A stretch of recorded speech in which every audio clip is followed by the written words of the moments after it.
Morning. President Trump suspends aid to Ukraine. He pauses finance until President Zelensky proves he wants peace. Today, if you're going to have pancake here on Shrove Tuesday. And remember, it's about indulgence today because Lent starts tomorrow. And then that's 6 weeks. Are you giving up anything for Lent? You'd have to. I'm going to go full cold turkey, guys. Just so you know, no rubbish. Hold on, you're giving up cold turkey? Sugar. Right. Sugar, alcohol. I might try alcohol. I haven't decided yet. OK, well, have a good think about that. Did you give up anything? I'll be on my knees most of the time, praying, repenting. What are you giving up and what are you saving up for? What are you going to have at Easter? Let's get into the news this morning. And breaking overnight, President Trump has paused American military aid to Ukraine days after that embarrassing row with Ukraine's President Zelensky. Well, let's talk about the farmers now. And today you're going to see a lot of them. They are gearing up to continue these protests against inheritance tax. Yep, they're going to take to Westminster today in efforts to highlight the costs of food production. But police have imposed restrictions urging farmers to leave their tractors at home and to ensure serious disruption isn't caused. So basically, they're saying, don't mess about with your tractors or we may get serious about things. Let's speak to Fraser Myers, the deputy. Food prices rise. Is now the time for the government to do a deal with the farmers, OK? So have your say. There's how you do it. And we'll bring you the results throughout the day, so make sure you stay tuned for that. We'll give you an indication just after 7 o'clock how that poll is going and how you're thinking, and if you want to affect it in some way by casting your vote. Final result, Martin Daubney's show this afternoon.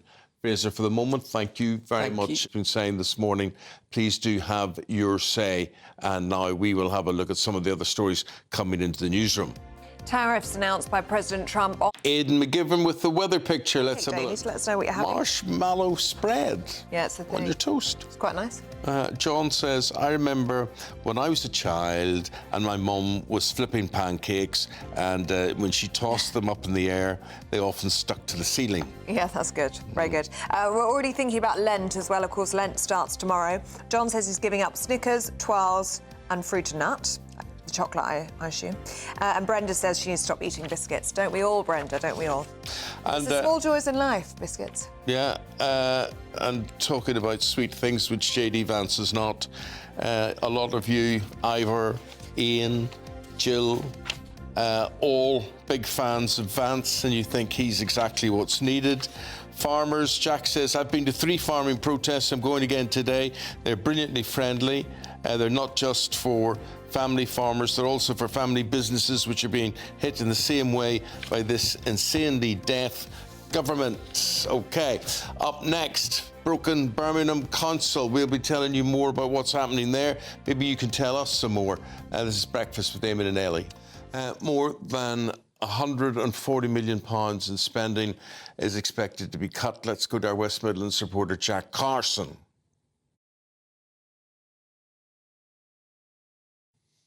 Now, it's the final week to see how you could win one of 2 amazing prize bundles in our latest Great British giveaway. Yeah. Each one has a brand new iPhone 16, £500 in shopping vouchers and a whopping £10,000 in tax-free cash. But you have to hurry because lines close on Friday. Yeah, we hope it's Birmingham Council wins this. They need it. Here we go. Come, Paul Coit will be here with the latest sports news right after this. Whatever happens in that half hour, whatever, she's not experiencing it, she's acting it. I'm hoping it's aid to Ukraine days after his explosive interview and the row with Ukraine's President Zelensky. Or now with our political correspondent, 98% of you say that yes, now is the time for the government and the farmers to come together around the table. 2% of you say no, it is not. You can continue to vote in that poll. Just head to gbnews.com/poll and the final results will be announced in Martin Daubney's show later on this afternoon. OK, in the baking bowl, and this is the sort of stuff she comes up with. Here it is. There's a songwriter, there's a composer. She's just genius. He's been looking at all the maps, he's put them together. This is what he's got. See how you could win one of 2 amazing prize bundles. Some ideas to serve up to you as well as the real deal right after this. Now it's Pancake Day today. You can flip them, you can stack them, or you can just devour them. But today is that day. Yeah. Pancake Day. We're very excited about it. Pancake Tuesday. Yeah. And let's get into the little examples we've got in front of us here this morning. What have we got? Well, Sandy Barra here. We've got to stay tuned for that. Oh, I thought we were going to play a sting there, but let's not instead. Just say hello, good morning to you at 9:03. Whether you're watching or whether you're listening to us on radio, I'm Eamon Holmes. I'm Ellie Costello, and this is GB News Breakfast. You're getting in touch on the Trump situation. Anna says, if the Americans won't help the Ukrainians, why don't Ukraine turn to China for help? And Jennifer says, I was a fan of both Trump and Vance before Friday, but no longer. They're treating President Zelensky in the way they should be treating Putin. Well, President Trump has paused American military aid to Ukraine days after what went on last week in real neighbourhoods that make a difference to you. That's what I think government should be about, and I wish them all the best with that plan. I wish these two all the best as well. Nana and Stephen here in the studio, and you have... right, well, amazing prizes, the Great British Giveaway. We call it that for a very good reason. Here's why.